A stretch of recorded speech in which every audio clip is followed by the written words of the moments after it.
Halo teman-teman, kami dari kelompok 5 akan menjelaskan materi tentang cerita sejarah. Sebelum ke pembahasan, kita akan memperkenalkan diri terlebih dahulu.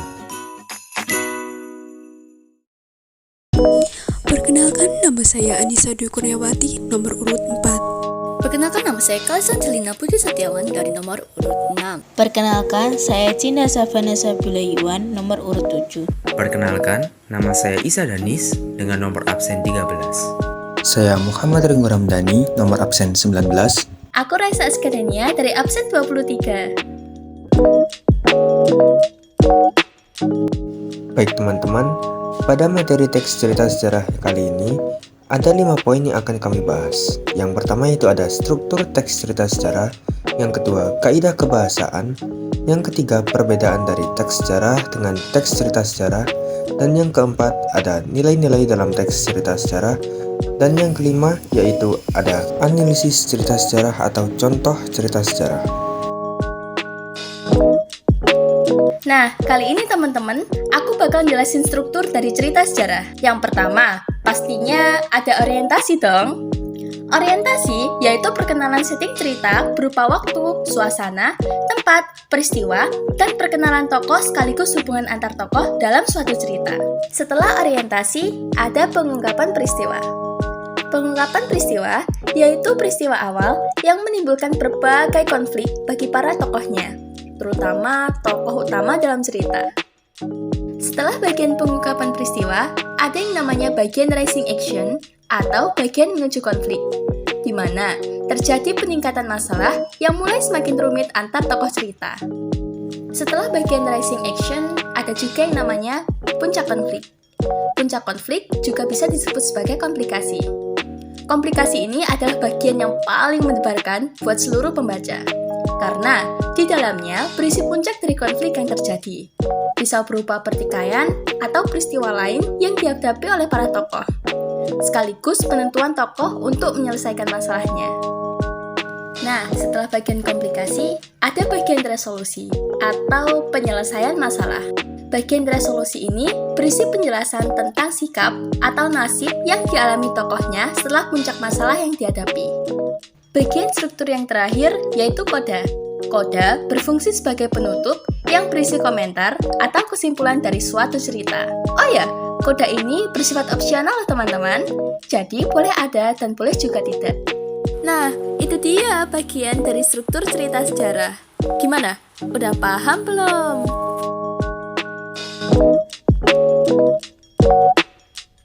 Kaidah kebahasaan teks cerita sejarah. Yang pertama yaitu menggunakan kalimat bermakna lampau. Kalimat bermakna lampau digunakan untuk memberikan keterangan waktu tentang peristiwa yang sudah terjadi. Ditandai dengan penggunaan kata telah, sudah, terbukti, kemarin, tadi, dan lain-lain. Lalu, yang kedua, menggunakan kata yang menyatakan urutan waktu. Kalimat tersebut menggunakan konjungsi kronologis atau konjungsi temporal. Ditandai dengan penggunaan kata sejak saat itu, setelah itu, mula-mula, kemudian, dan lain-lain. Lalu yang ketiga, menggunakan kalimat tak langsung.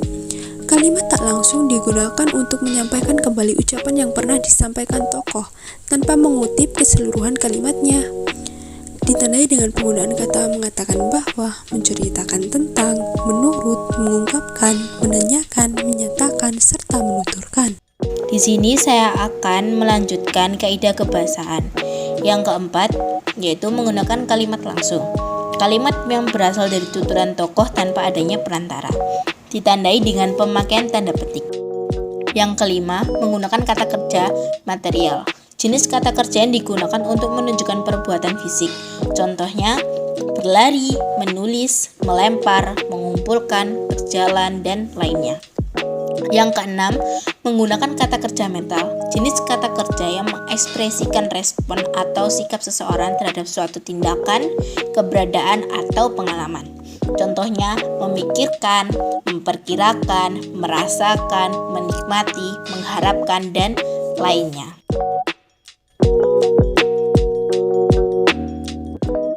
Nah, gimana teman-teman? Udah paham nggak sama yang dijelasin tadi? Nih, selanjutnya ada perbandingan dari teks sejarah dengan teks cerita sejarah. Nah, ini ada perbedaan sama persamaan antara cerita sejarah sama teks sejarah ya teman-teman. Kita bahas yang perbedaan dulu dari cerita sejarah, yaitu bersifat imajinatif, kemudian rangkaian peristiwanya bersifat hierarkis, yaitu peristiwa yang kurang penting ke peristiwa yang paling penting. Kemudian tokohnya, yaitu belum tentu nyata, memuat fakta sejarah yang tidak mengikat, dan berfungsi sebagai hiburan. Kemudian dari teks sejarah, yaitu bersifat faktual, rangkaian peristiwanya bersifat gradual, yaitu diceritakan secara berangsur-angsur dan seluruh cerita dianggap bagian yang penting. Kemudian tokohnya bersifat nyata, berisi fakta sejarah, dan berfungsi sebagai ilmu pengetahuan. Oke teman-teman, setelah membahas perbedaan, kita akan membahas persamaan dari cerita sejarah dan teks sejarah. Yang pertama sifatnya yaitu naratif, yang kedua berpola kronologis, dan yang ketiga banyak menggunakan konjungsi temporal atau waktu. Yang keempat, keduanya berkaitan dengan sejarah dan berdasarkan informasi sejarah. Yang kelima, berdasarkan kisah masa lalu. Dan yang terakhir yaitu berlatar waktu dan tempat di masa lalu. Gimana teman-teman? Udah paham kan?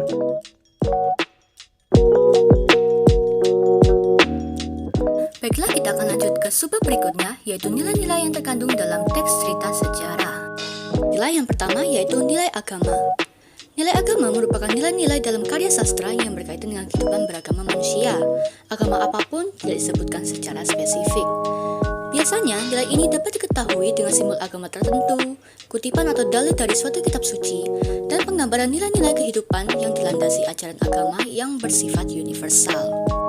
Yang kedua yaitu nilai budaya. Nilai budaya merupakan nilai-nilai dalam karya sastra yang berkaitan dengan kehidupan masyarakat, peradaban, maupun kebudayaannya.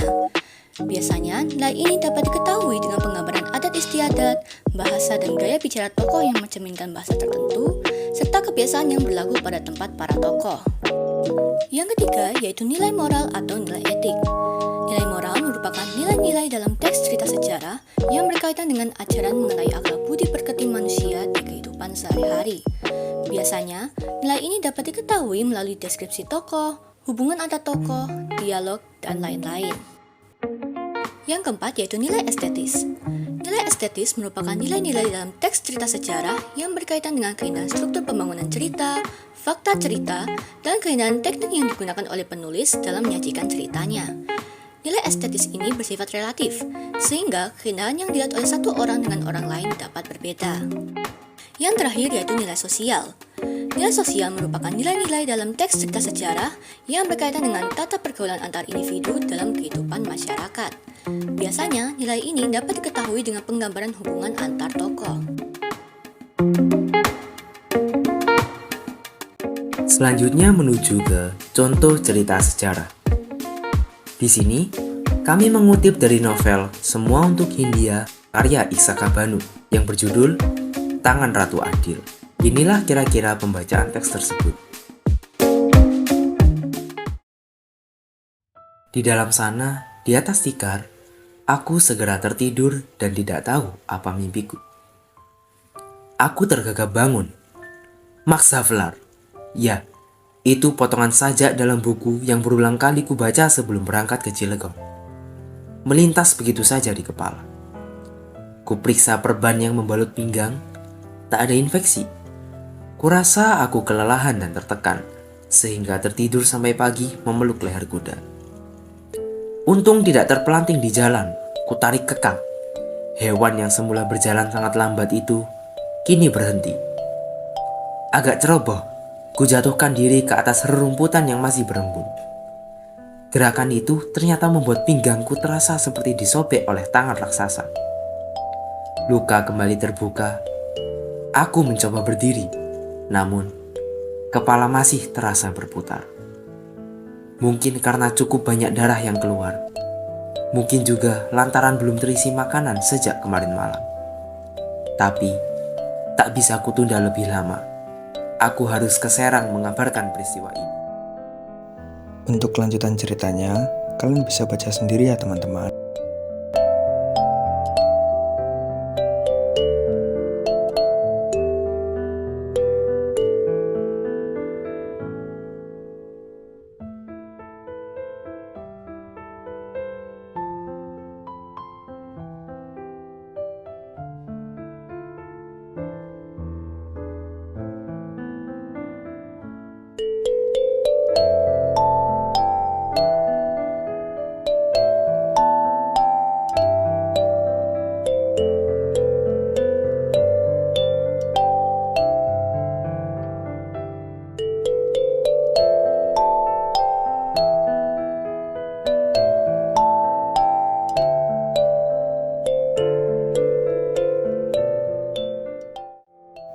Sekian dari kami, sampai jumpa di video selanjutnya ya.